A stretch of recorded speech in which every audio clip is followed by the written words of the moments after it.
بسم اللہ الرحمن الرحیم۔ السلام علیکم۔ درباری ٹی وی یوٹیوب چینل پر آپ سب کو خوش آمدید کہتے ہیں۔ آج میں پانی پینے کے لیے کمرے سے باہر نکلا تو میرے کانوں میں کچھ آوازیں پڑیں۔ وہ آواز کسی اور کی نہیں بلکہ میری بیوی اور میرے سسر کی تھی۔ وہ سرگوشی نما آواز میں کچھ باتیں کر رہے تھے، مگر ان کی آوازیں پھر بھی میرے کانوں تک پڑ رہی تھی۔ ان لوگوں کی باتیں سن کر میں حیران ہو گیا، یہ کیا ہو رہا تھا میرے ساتھ؟ یہ لوگ مجھ سے کچھ چھپا رہے تھے۔ ان کی آدھی ادھوری باتوں سے مجھے کچھ اندازہ ہو گیا تھا کہ مجھ سے کیا چھپایا جا رہا ہے، مگر یہ اندازہ ہی بہت تکلیف دہ تھا۔ میں نے اپنی نظریں شرم سے جھکا لیں اور سمجھ گیا کہ کیا ماجرا ہے۔ مجھے ایسا لگ رہا تھا میری سانس بند ہو جائے گی، میرے گلے میں پھندا لگتا ہوا محسوس ہو رہا تھا۔ میرا دل کیا ابھی ان کے سامنے جاؤں اور ان کا راز فاش کر دوں، مگر ان کی اگلی بات سن کر مجھے لگا یہ میرا وہم نہیں تھا، بلکہ واقعی میں یہ لوگ مجھے نشے کی دوائی پلاتے تھے تاکہ میں سویا رہوں اور ان کی حقیقت سے بے خبر رہوں۔ اب مجھ پر ہولے ہولے حقیقت آشکار ہو رہی تھی۔ محلے کے چند لوگ مجھے اشاروں کے نعروں میں کچھ کہنا چاہتے تھے، مگر میں اس وقت ان کی باتیں سمجھ نہیں پایا تھا۔ اب مجھے لگ رہا تھا کہ ان کے کہنے کا کیا مطلب تھا، مگر اب بہت دیر ہو چکی تھی۔ پانی سر کے اوپر سے گزر چکا تھا۔ آج رات تک مجھے انتظار کرنا تھا، یہ سچ خود یہ لوگ مجھے بتائیں، ورنہ دوسری صورت میں مجھے کوئی بڑا فیصلہ کرنا تھا۔ ماموں نے میری شادی اپنی 13 سالہ بیٹی سے کر کے مجھے دبئی بھیج دیا اور نصیحت کی کہ جب تک بیٹی 20 کی نہ ہو واپس نہ آنا۔ میں 7 سال بعد گھر واپس لوٹا تو ہوش اڑ گئے۔ میری بظاہر معصوم بیوی زیتون کا تیل پی کر، میرا نام کاشف ہے۔ میرے والد کی شادی زبردستی میری ماں سے کر دی گئی تھی۔ میرے والد اس شادی کے لیے راضی نہیں تھے اور مسلسل انکار کرتی رہی، مگر ان کے انکار کو سب نے نظر انداز کیا، مگر یہ شادی زیادہ عرصہ نہیں چل سکی۔ میرے والد نے میری ماں کو طلاق دی کیونکہ میری ماں پڑھی لکھی نہیں تھی، خوبصورت بھی نہیں تھی، مگر بچپن کے منگ ہونے کی وجہ سے ابا پر زور دیا گیا کہ یہ شادی کر لو۔ ابا نے شادی تو کر لی، مگر نتیجہ طلاق کی صورت میں نکلا۔ تب میں 2 سال کا تھا۔ طلاق کے بعد امی مجھے لے کر ماموں کی دہلیز پر آ کر بیٹھ گئی۔ ماموں نے خوشی خوشی میری ذمہ داری قبول کی۔ ماموں کا دل بہت بڑا تھا اور ہم ان کے گھر رہنے لگے۔ امی ہر وقت روتی رہتی، اداس رہتی تھی، کسی سے زیادہ بات نہیں کرتی تھی۔ ماموں مانی نے ان کی ہر طرح سے دل جوئی کی، مگر ان کا دکھ کم نہیں ہوتا تھا۔ کم مائیگی بے قدری کا احساس انہیں ہر وقت ستاتا رہتا تھا۔ مگر جب میں 4 سال کا ہوا تو میری ماں مجھے ہمیشہ کے لیے چھوڑ کر چلی گئی۔ ابو سے ملی طلاق کا دکھ انہوں نے اپنے اندر لگا لیا، جو انہیں دیمک کی طرح اندر سے چاٹ کر کھوکھلا کر گیا، اور وہ رات کے اندھیرے میں مجھے اندھیروں کی نظر کر کے اکیلا چھوڑ کر چلی گئی۔ تب میں چھوٹا تھا، کچھ دن تک روتا رہا، ماں کو یاد کرتا رہا، پھر جلدی سنبھل گیا کیونکہ مجھے اندازہ نہیں تھا میرا کتنا بڑا نقصان ہوا ہے۔ ابو بھی ہمارے ہی خاندان کے تھے، اکثر مجھے دیکھتے مگر 2 پیار بڑے بول کبھی نہ بولے، نہ کبھی ماموں کو پیسے دیے اور نہ پوچھا کہ تم کیسے کاشف کا خرچہ اٹھاتے ہو، کیونکہ ماموں بھی کوئی رئیس نہیں تھے، محنت مزدوری کر کے اپنا گزر بسر کرتے تھے۔ جو اپنی اولاد کو کھلاتے وہی مجھے کھلاتے، جو اپنی اولاد کو دلاتے وہی مجھے دلاتے تھے، کبھی بھی مجھ میں اور اپنی سگی اولاد میں فرق نہیں کیا۔ ابا اپنی دوسری بیوی بچوں کے ساتھ خوش تھے، میں نے بھی کبھی ابا سے امید نہیں لگائی اور ماموں کو ہی اپنا باپ سمجھا۔ میری ممانی بہت اچھی عورت تھی، انہوں نے مجھے بیٹوں کی طرح پالا پوسا، بہت پیار دیا۔ ان کا اپنا کوئی بیٹا نہیں تھا، ان کی بس ایک ہی بیٹی تھی۔ جب ان کی بیٹی 12 سال کی ہوئی تو ممانی بھی یہ دنیا چھوڑ کر چلی گئی۔ اس دن میں بہت رویا تھا، دوسری بار میں نے اپنی ماں کو کھویا تھا۔ میری سگی ماں جب مر گئی تو میں چھوٹا تھا، مجھے احساس نہیں تھا۔ ممانی کے جانے سے میں بہت بکھر گیا تھا اور مجھے نیلی کا دکھ ہو رہا تھا، وہ بھی بہت چھوٹی تھی اور لڑکی تھی۔ لڑکیوں کو ماں کی زیادہ ضرورت ہوتی ہے۔ ماموں بہت اداس اور دلگیر تھے کیونکہ ممانی تھی ہی ایسی، سب سے محبت کرنے والی، سب کا خیال کرنے والی، ہر آنکھ ان کی موت پر نم تھی۔ اب گھر میں صرف میں، ماموں اور ان کی بیٹی نیلوفر تھے، جسے ہم نیلی یا نیلو کہتے تھے۔ ممانی کے بغیر گھر کاٹ کھانے کو دور رہا تھا، مگر زندگی کسی کے لیے نہیں رکتی ہے، ہر حال میں رواں دواں رہتی ہے۔ صبح ہولے ہولے زندگی کی طرف آگے، مگر ممانی کے جانے سے جو خلا پیدا ہوئی تھی اس کو کوئی بڑھ نہیں سکتا۔ نیلو اداس رہتی، ماں کو یاد کرتی رہتی۔ 1 سال گزر گیا، نیلو 13 سال کی ہو گئی اور میں اب 20 سال کا ہوا تھا۔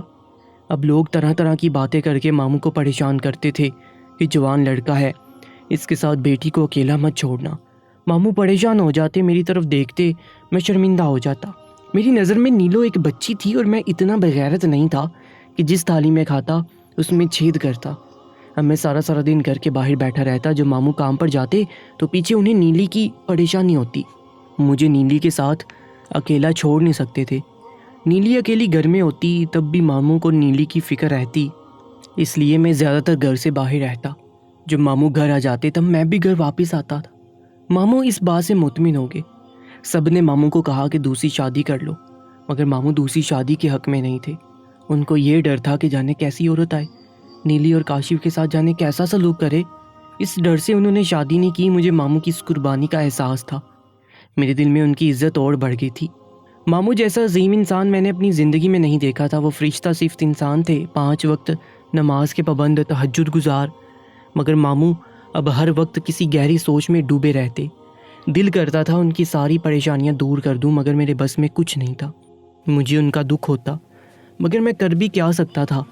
ایک دن ماموں میرے پاس آئے اور مجھے کہا، آج میں تم سے کچھ مانگوں گا، تم دو گے؟ میں ماموں سے بہت محبت کرتا تھا، وہی تو میرا سب کچھ تھے۔ میں نے ان سے کہا، آپ حکم کریں۔ تب ماموں نے کہا کہ تم نیلی سے شادی کر لو۔ یہ بات سن کر میں بہت حیران ہوا۔ ماموں سے کہا، یہ آپ کیا بول رہے ہیں؟ نیلی تو ابھی بچی ہے، نہ ہی میری عمر شادی کی ہے، ابھی سے شادی جیسی ذمہ داری میں نہیں پڑ سکتا۔ ماموں نے کہا، ابھی صرف نکاح ہوگا، شادی تب ہوگی جب نیلی 20 سال کی ہوگی۔ ماموں کی باتیں مجھے پریشان کر رہی تھی، کچھ سمجھ نہیں آ رہا تھا کیا کروں۔ تبھی ماموں کو میں نے کہا، جیسا آپ کو بہتر لگے، مگر اندر ہی اندر میں سخت پریشان تھا۔ چند روز بعد ماموں نے مجھ سے کہا، میرا ایک دوست دبئی پیسہ کمانے جا رہا ہے۔ میں نے اس کو کہا، تمہیں بھی اپنے ساتھ لے جائے، تم تیاری پکڑو، کل ہی چل کر تمہارے کاغذ بنواتے ہیں۔ ماموں نے جانے کیسے میرے دبئی جانے کا بندوبست کیا، کیا کیا بیچا، کس کس سے پیسے ادھار لیے، مجھے معلوم نہیں تھا۔ میں نے ان سے کہا، دبئی جانے کے لیے تو بہت پیسہ لگے گا۔ ماموں نے کہا، پیسے کی فکر تم مت کرو۔ دبئی جانے کی تیاری مکمل ہوئی اور دبئی جانے سے پہلے میرا اور نیلی کا نکاح ہو گیا۔ یہ سب مجھے عجیب لگ رہا تھا۔ نیلی کو بھی ہوش نہیں تھا کہ اس کے ساتھ کیا ہو رہا ہے، مگر وہ خوش دکھائی دے رہی تھی۔ جانے سے پہلے ماموں نے مجھے نصیحت کی کہ جب تک بیٹی 20 کی نہ ہو واپس نہ آنا۔ میں دبئی چلا آیا۔ یہاں پر ماموں کے دوست کے ساتھ ایک جگہ پر رکا ہوا تھا، انہوں نے ہی مجھے کام دلوایا۔ یہاں پر میں کام کرتا رہا، دن رات محنت کرتا رہا۔ جو میرا کام جم گیا تو کچھ پیسے ماموں کے پاس بھیجتا تھا اور اپنی خیریت کا بتانے کے لیے خط لکھتا تھا۔ وقت تیزی سے گزرتا گیا، مجھے اپنے ملک کی اور ماموں کی بہت یاد آتی تھی۔ دل کرتا تھا امی اور ممانی کی قبر پر جاؤں، فاتح پڑھوں، کچھ دیر ان سے باتیں کرتا رہوں، اپنے دوست کے ساتھ وقت گزاروں، مگر ماموں کی بات یاد آتی تھی۔ انہوں نے مجھ سے وعدہ لیا تھا کہ جب تک نیلی 20 سال کی نہ ہو جائے واپس نہ آنا۔ میں ماموں کے وعدے کے ساتھ بندھا تھا، اس لیے مجبور تھا، واپس نہیں جا سکتا تھا۔ اب 7 سال بعد میں اپنے ملک واپس جا رہا تھا۔ پاکستان جانے کی مجھے خوشی بھی ہو رہی تھی، کیونکہ مجھے ماموں کی بہت زیادہ یاد آتی تھی، مگر نیلی کے بارے میں سوچ کر ایک عجیب جھجک ہو رہی تھی۔ معلوم نہیں ہے وہ کیسی دکھتی ہوگی۔ جب میں اس کو چھوڑ کر آیا تھا تو 13 سال کی بچی تھی، اب وہ 20 سال کی ہو گئی تھی۔ میں نے اپنا سامان باندھا اور پاکستان جانے کے لیے تیار ہو گیا۔ کل صبح سویرے میری فلائٹ تھی۔ 7 سال بعد میں اپنے محلے کے اندر داخل ہوا تھا۔ سب کچھ ویسا ہی تھا، ان 7 سالوں میں کچھ بھی نہیں بدلا تھا۔ میرے دوست میرا استقبال کرنے کے لیے کھڑے ہوئے تھے، ان کو دیکھ کر مجھے بہت زیادہ خوشی ہوئی۔ جب میں گھر کے اندر گیا تو دروازہ نیلی نے کھولا۔ اسے دیکھ کر میں پہچان گیا تھا۔ 13 سال کی بچی اب جوان خوبصورت لڑکی کا روپ دھار چکی تھی۔ نئے نقش تو وہی تھے، مگر اب اس میں 4 چاند لگ گئے تھے۔ اس کے بال جو پہلے کندھوں تک آتے تھے اب کمر تک آ رہے تھے۔ خوبصورت سراپا دیکھ کر میں حیران رہ گیا۔ تبھی ذہن میں خیال آیا کہ یہ میری ملکیت ہے۔ تب ایک انوکھی خوشی مجھے اندر ہی اندر سرشار کر گئی۔ مجھے دیکھ کر وہ بہت خوش ہوئی، خوشی سے میرا ہاتھ پکڑ کر مجھے ماموں کے پاس لے کر گئے۔ ابو دیکھیں، کاشف پہنچ گیا۔ اب بھی وہ بچوں کی طرح حرکتیں کر رہی تھی، اس کا بچپنا گیا نہیں تھا، مگر مجھے ماموں کے سامنے شرم آ رہی تھی کہ ماموں کیا سوچیں گے۔ آتے ہی میں نے اس کا ہاتھ پکڑ لیا۔ حالانکہ میں نے اس کا ہاتھ نہیں پکڑا تھا، وہ میرا ہاتھ پکڑے ہوئی تھی، مگر ماموں نے اس بات پر توجہ نہیں دی۔ وہ مجھے دیکھ کر بہت خوش ہوئے، مجھے گلے سے لگا کر رونے لگے۔ بلا شبہ ماموں مجھ سے بہت محبت کرتے تھے اور میں اپنے ماموں سے بھی بہت محبت کرتا تھا۔ 7 سال کے بعد ہم مل رہے تھے تو ہم تینوں کی آنکھیں نمکین پانی سے بھر گئی تھی۔ ہم تینوں کی زندگی ایک دوسرے کے گرد گھومتی تھی، ہمارا ایک دوسرے کے علاوہ اس بڑی دنیا میں کوئی نہیں تھا۔ ماموں مجھے کمزور اور پریشان سے لگے تھے۔ 7 سال اتنا بڑا عرصہ تو نہیں ہوتا کہ ماموں بوڑھے لگنے لگے۔ ایسا لگتا تھا ان کو کوئی غم اندر ہی اندر کھائے جا رہا تھا۔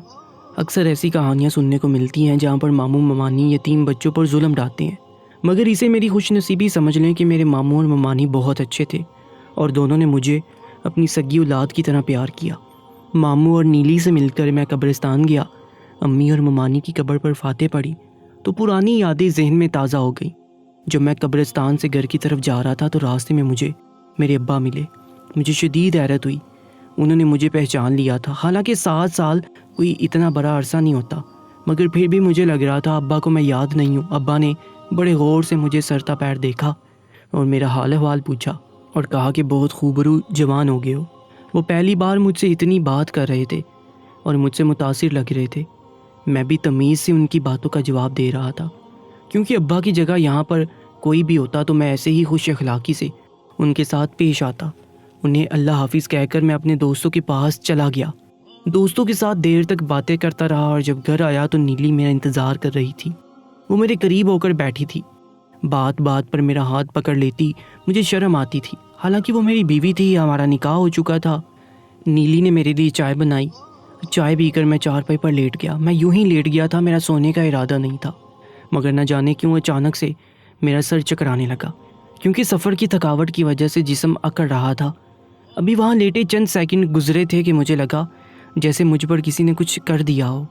میری آنکھیں ایک دم ہی نیند سے بوجھل ہونے لگیں اور میں کچھ ہی لمحوں میں نیند کی وادی میں کھو گیا۔ اگلے دن میری آنکھ ماموں کے پکارنے پر کھلی۔ میں نے ادھر ادھر دیکھا تو حیران رہ گیا۔ سورج سر پر کھڑا تھا۔ میں تو کبھی اتنی دیر نہیں سوتا تھا، تو پھر کیسے مجھے اتنی نیند آ گئی؟ میں اتنی دیر تک سوتا رہا اور آپ نے مجھے اٹھایا نہیں۔ میں نے جلدی سے اٹھ کر کھڑا ہوتے پوچھا، تم تھک گئے تھے؟ اس لیے میں نے سوچا نیند پوری کر لوں۔ میرے ماموں نے مٹھاس بھرے لہجے میں کہا، میں معذرت چاہتا ہوں، پتہ نہیں کیسے مجھے اتنی نیند آ گئی، پہلے تو کبھی ایسے نہیں ہوا۔ میں نے پریشانی سے کہا تو وہ مسکرانے لگے۔ ارے بیٹا، دور کا سفر تھا، تھکن ہو جاتی ہے، نیند ایسے ہی غالب آتی ہے۔ ان کی بات پر میں نے اس بات میں سر تو ہلا دیا، مگر نہ جانے کی مجھے کچھ عجیب لگ رہا تھا۔ چاہے کتنی ہی تھکاوٹ کیوں نہ ہو، میں نے کبھی نماز قضا نہیں کی تھی، تو پھر کل رات کیا ہوا؟ اسی سوچ میں نے منہ ہاتھ دھویا، واپس کمرے میں گیا۔ پھر میرے دوست آ گئے اور ان کے ساتھ باہر چلا گیا، بہت ساری باتیں کی۔ میں ان سب کے لیے کچھ تحفے لایا تھا، ان کو دیے، سب بہت خوش تھے، انہیں تحفے بہت پسند آئے۔ رات کو کھانا کھا کر سب سو گئے، میں باہر چارپائی پر سو رہا تھا۔ رات کی کسی پہر میری آنکھ کھلی، تھوڑی دور ماموں اور نیلی کی چارپائی پڑی ہوئی تھی۔ نیلی جاگ رہی تھی، میں اس کو مسلسل کروٹیں بدلتا دیکھ رہا تھا، جو بہت ہی بے چین لگ رہی تھی، جیسے اس کو کوئی غم رہا ہو اور وہ بتا نہ پا رہی۔ میں اس کی طرف دیکھتا، وہ کروٹ بدل گئی، میری طرف اس کی پشت تھی۔ میں اس کو بے چین دیکھ کر اٹھا اور میانہ روی سی چال چلتا اس کے پاس آ کے بیٹھ گیا۔ آؤ تہجد ادا کر لے، میں نے مدھم سی آواز میں بولا۔ مجھے دیکھ کر پہلے تو ڈر گئی، پھر مسکرا کر اٹھ بیٹھی۔ جی میں وضو کر رہا ہوں، یہ کہہ کر وہ آہستگی سے اٹھ بیٹھی۔ وہ وضو کرنے چلی گئی۔ میں پیچھے بیٹھا اس کی بے چینی کی وجہ سوچنے لگا تھا۔ بے شک اسے کوئی پریشانی گھیرے ہوئی تھی، یہ سمجھ نہیں پا رہا تھا اس کے ساتھ مسئلہ کیا ہے۔ تہجد پڑھ کر وہ دوبارہ سو گئی، جبکہ میں نیلی اور ماموں کے متعلق سوچتا گیا اور ایسے ہی فجر کی اذان ہونے لگی۔ ناشتہ کر کے میں یار دوستوں کے پاس گیا۔ جب گھر آیا تو دوپہر ہو رہی تھی، اسی چارپائی پر لیٹ گیا جس پر کل لیٹا تھا۔ آج پھر وہی کل والا حال ہوا، لیٹتے ہی نیند آ گئی۔ اگلے دن پھر سورج سر پر کھڑا تھا، سورج کی روشنی اور تپش سے میری آنکھ کھلی۔ میں آنکھیں ملتے ہوئے اٹھا بیٹھا۔ مجھے اب یہ نہ تھکن لگ رہا تھا نہ ہی اپنا وہم۔ میں دوپہر کو باورچی خانے میں جا رہا تھا، پیاس کی شدت نے مجھے کمرے سے نکلنے پر مجبور کیا تھا۔ ابھی میں باورچی خانے سے کچھ فاصلے پر تھا جب ماموں کے کمرے کے قریب سے گزرتے ہوئے میرے کانوں سے ماموں اور نیلی کی باتیں ٹکرائیں تو میں وہیں پتھر ہو گیا۔ بہت مشکل سے وہاں سے واپس کمرے میں گیا۔ میری سماعت سے ان کی باتیں بار بار ٹکرا رہی تھی۔ میرے ماموں میرے ساتھ ایسا کیسے کر سکتے تھے؟ میں روتے ہوئے خود سے یہی پوچھ رہا تھا۔ جب کوئی گہرا صدمہ لگے تو مرد بھی رو دیتے ہیں۔ کافی دیر مجھے یوں ہی گزر گیا۔ میں اٹھ کر باہر نہیں گیا۔ شام تک بیڈ پر بیٹھا انہیں باتوں کو سوچ رہا تھا جب نیلی وہاں آئی۔ کاشف باہر آ جاؤ، جب سے آئے ہو یا تو سارا دن سوتے رہتے ہو یا کمرے میں بند رہتے ہو۔ میں نیلی کی طرف غور سے دیکھنے لگا۔ مجھے وہ 13 سالہ معصوم نیلی یاد آ گئی۔ کتنی معصوم سادہ تھی نیلی 7 سال پہلے، مگر اب کتنی چلاک اور شاطر ہو گئی تھی۔ ماموں بھی مجھے کچھ بدلے سے لگے یا پھر میں بدل گیا تھا۔ مجھے کچھ سمجھ نہیں آ رہا تھا۔ ایسا لگ رہا تھا سب مل کر میرے ساتھ کوئی کھیل کھیل رہے ہیں، مگر سمجھنے سے قاصر تھا کہ بھلا یہ لوگ ایسا کیوں کریں گے؟ یہ کوئی اجنبی تھوڑے تھے، یہ تو میرے اپنے تھے۔ ایک میرے ماموں تو دوسری میری بیوی، مگر ایسا لگ رہا تھا کچھ تو دال میں کالا ہے۔ یہ دونوں مجھ سے کچھ چھپا رہے تھے یا میرے ساتھ یہاں کوئی دھوکہ ہو رہا تھا۔ عجیب و غریب سوچ ذہن میں آئی جا رہی تھی۔ ایسا لگ رہا تھا میں پاگل ہو جاؤں گا۔ میں نے نماز پڑھی، دعا کے لیے ہاتھ بلند کیے، اللہ تعالیٰ سے دعا کی کہ جیسا مجھے لگ رہا ہے ویسا نہ ہو، مجھے کبھی اپنوں سے دھوکہ نہ ملے۔ میں ایسا دھوکہ کبھی برداشت نہیں کر پاؤں گا۔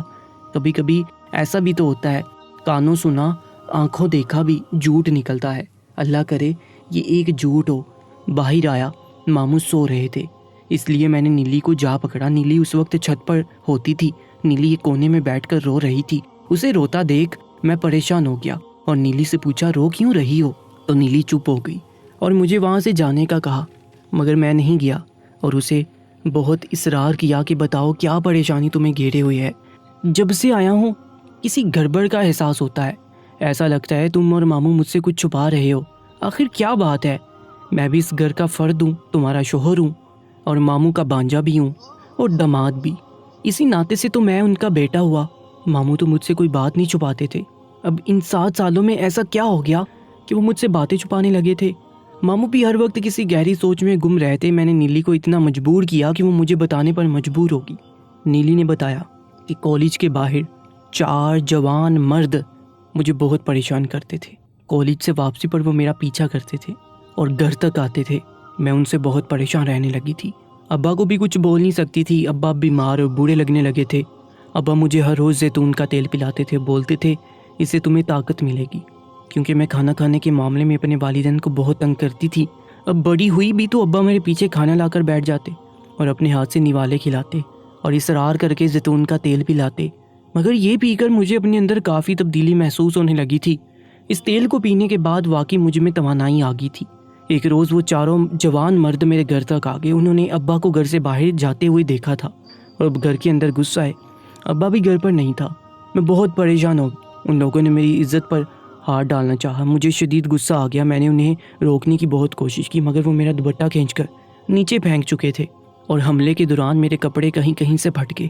تب نہ جانے مجھ میں اتنی ہمت کہاں سے آئی کہ میں نے 4 کو اتنا مارا کہ وہ لوگ بھی پریشان ہو گئے کہ ایک لڑکی 4 جوان مردوں کو کیسے اتنا مار سکتی ہے۔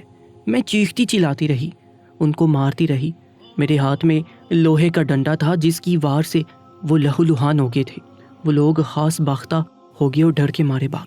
اسی شور سے کچھ لوگ جمع ہو گئے اور انہوں نے میری حالت دیکھ کر فرض کیا کہ میں اپنی عزت سے ہاتھ دھو بیٹھی ہوں، حالانکہ اللہ نے میری عزت کی حفاظت کی تھی۔ تو محلے کے لوگ طرح طرح کی باتیں کرنے لگے اور جب تم واپس آئے تو ان محلے والوں کو بڑی جلدی تھی تمہیں یہ بتانے کی کہ تمہاری بیوی تمہارے قابل نہیں رہی، اور اب بھی وہ 4 آدمی اپنی حرکتوں سے باز نہیں آئے اور ابا کو روز دکان پر آ کر دمکا جاتے ہیں اور ابا بیچارے کچھ کر نہیں پاتے۔ اب جب سے تم آئے ہو ان لوگوں نے ہمیں مزید دمکانا شروع کیا ہے اور بولتے ہیں کہ تم کو میرے خلاف بھڑکا کر ہمارا نکاح ختم کروا دیں گے اور تم مجھے طلاق دے دو گے۔ ان کی ایسی باتوں سے ابا بہت پریشان ہے، ان کو بھی یہی لگتا ہے کہ تم مجھے طلاق دے دو گے۔ ہم باپ بیٹی اسی پریشانی میں ہیں، اس لیے تمہیں میں نے چائے میں نیند کی دوا ملا کر دی تاکہ تم سوتے رہو اور باہر نہ جاؤ، کیونکہ باہر سب تمہیں میرے خلاف کر دیں گے۔ تب ابا نے مجھے ڈانٹا، کہا کب تک تم کاشف کو نیند کی دوا پلا کر گھر میں قید رکھو گی؟ سچ تو ایک نہ ایک دن سامنے آئے گا۔ وہ اٹک اٹک کر بول رہی تھی، نیلی روتی ہوئی جا رہی تھی۔ وہ اٹک اٹک کر بول رہی تھی، نیلی روتی ہی جا رہی تھی۔ رونے سے اس کی ناک سرخ ہو گئی تھی۔ مجھے اس کی باتوں پر بھروسہ تھا اور حیرت اس بات کی تھی کہ میری معصوم بیوی نے 4 جوان لڑکوں کو اکیلے مار بھگایا تھا۔ میں نے نیلی کا سر اوپر کیا اور اس سے پوچھا، تم کیا چاہتی ہو؟ میں تمہیں طلاق دوں یا نہیں؟ میں نے اس کی پریشانی کم کرنے کی غرض سے بولا، آپ کی مرضی، آپ کی زندگی ہے، فیصلہ بھی آپ کا ہوگا، ورنہ کون لڑکی چاہے گی کہ اسے طلاق ہو۔ اب اس کے رونے میں شدت آ گئی تھی۔ مجھے اپنی پرواہ نہیں، مجھے دکھ صرف ابا کا ہے۔ وہ ساری دنیا میں ہم دونوں سے محبت کرتا ہے، اور ابا ہر وقت اس خوشی کا اظہار کرتا رہتا ہے کہ تم دونوں کو ایک دوسرے کی نکاح میں دے کر مجھے زندگی کی سب سے بڑی خوشی ملی ہے۔ میں نہیں چاہتی تھی کہ ان سے یہ خوشی چھین جائے۔ میں ساری زندگی ابا کے ساتھ رہنا چاہتی تھی، مگر جیسا تقدیر میں لکھا ہوگا ویسا ہی ہوگا۔ اس کی معصوم باتیں مجھے بہت اچھی لگ رہی تھی، اور اس شادی کو توڑنا نہیں چاہتی تھی، اس لیے مسلسل مجھے دلیلیں دیتی جا رہی تھی۔ میں نے اس کا ہاتھ مضبوطی سے اپنے ہاتھ میں پکڑا اور اسے یقین دلایا کہ میں تمہیں طلاق نہیں دوں گا، بلکہ ماموں سے کہہ کر پرسوں ہی تمہاری رخصتی کروا کر اپنے کمرے میں لاتا ہوں۔ یہ سن کر وہ مجھے حیرانگی سے دیکھنے لگی اور پھر سے اپنی پاک دامنی کا یقین دلانے لگی، تو میں نے اسے چپ کروا دیا اور اسے کہا کہ مجھے تمہاری ہر بات پر یقین ہے، تمہاری تربیت میں جھوٹ اور دھوکہ شامل نہیں۔ نیلی میری طرف خوشی سے دیکھنے لگی، اس کے آنسو اب بھی بہہ رہے تھے۔ میں نیلی کا ہاتھ پکڑ کر اسے نیچے لے گیا اور ہماری آواز سے ماموں کی نیند کھل گئی۔ تب نیلی خوشی خوشی ماموں کے پاس گئی اور اسے بتایا کہ کاشف سب جان گیا ہے اور اسے مجھ پر بھروسہ ہے، میری پاک دامنی پر اسے یقین ہے۔ ماموں یہ سن کر رونے لگے اور ہم دونوں کو گلے لگایا۔ ماموں بولتے جا رہے تھے کہ پچھلے کتنے مہینوں سے ہم باپ بیٹی اس اذیت میں مبتلا ہیں، ہمیں ایسا لگتا تھا تم بھی ان لوگوں کی باتوں میں آ جاؤ گے اور میری نیلی کو چھوڑ دو گے۔ ماموں نے مجھے گلے لگایا اور میں دل میں سوچ رہا تھا میں اتنا خود غرض نہیں ہوں کہ اپنے محسن کو دکھ اور اذیت دوں، اور میرا دل اس بات کی گواہی دیتا تھا کہ نیلوفر بے قصور ہے اور معصوم ہے، اور کچھ دنوں کے اندر نیلی کی رخصتی ہوگی اور ہمارا ولیمہ ہوا۔ اب ہمارا ارادہ تھا ان لڑکوں کو سبق سکھانے کا، مگر ہماری شادی کا سن کر وہ لڑکے غائب ہو گئے تھے۔ شاید سمجھ گئے تھے کہ اب نیلی کا ہاتھ ایک مضبوط ہاتھوں میں ہے۔ میں اپنے رب کا شکر گزار ہوں جس نے مجھے ہر چیز سے نوازا۔ ماں باپ جیسی دولت چھین کے بھی مجھے تنہا نہیں چھوڑا، بلکہ ماموں جیسے سرپرست کو سونپا جنہوں نے میری تعلیم تربیت میں کوئی کمی نہیں چھوڑی، اور آج میں ایک مضبوط انسان ہوں۔ اللہ تعالیٰ ماموں کو اس نیکی کا اجر دے، ورنہ سگے باپ کی زندہ ہوتے ہوئے بھی میں یتیمی کی زندگی گزار رہا ہوتا۔ اللہ پاک سے دعا ہے کہ جیسی میری مدد کی سب بے سہارا اور یتیم بچوں کی مدد فرمائے۔ آمین ضرور لکھے گا، اور آج کی اس کہانی کے بارے میں اپنی قیمتی رائے سے میں ضرور آگاہ کیجیے گا، اور ایسے ہی سچے واقعات اور سچی کہانیوں کے لیے ہمارے چینل کو بھی سبسکرائب کرتے جائیے گا۔ اپنا بہت زیادہ خیال رکھا کریں۔ اللہ نگہبان۔